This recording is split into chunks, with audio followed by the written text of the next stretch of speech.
Makikita sa mga litratong kuha ng Philippine Research for Terrestrial and Aquatic Research at kumalat dahil sa post ng Marine Wildlife Watch of the Philippines ang isang gray reef shark at dalawang iba pang pating na hindi na makilala dahil wala na ang ulo ng mga ito. Ibinebenta umano ang mga ito sa Arangke Market sa Maynila. Pinuntahan ng GMA News ang naturang palengke at napansin ang dalawang maliliit na pating na ibinebenta ng 180 pesos kada kilo.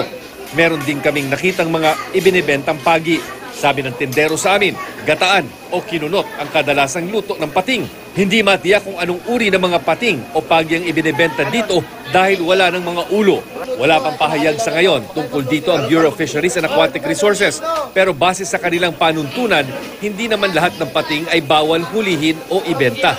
May ilang species lang na talagang ipinagbabawal hulihin gaya ng butanding, great white shark, silky shark, white-tip shark, mga sawfish, basking shark at lahat ng uri ng thresher shark. Batay sa maraming pag-aaral, malaki ang papel ng mga pating sa isang marine ecosystem dahil sila ang mga tinatawag na apex predator.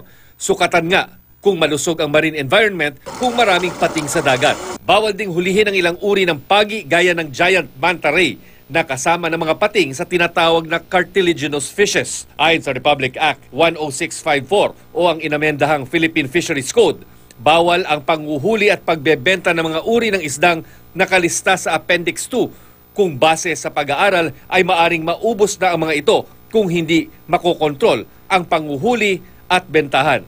Multang 300,000 pesos hanggang 3 million pesos at pagbawi sa hayop ang parusa.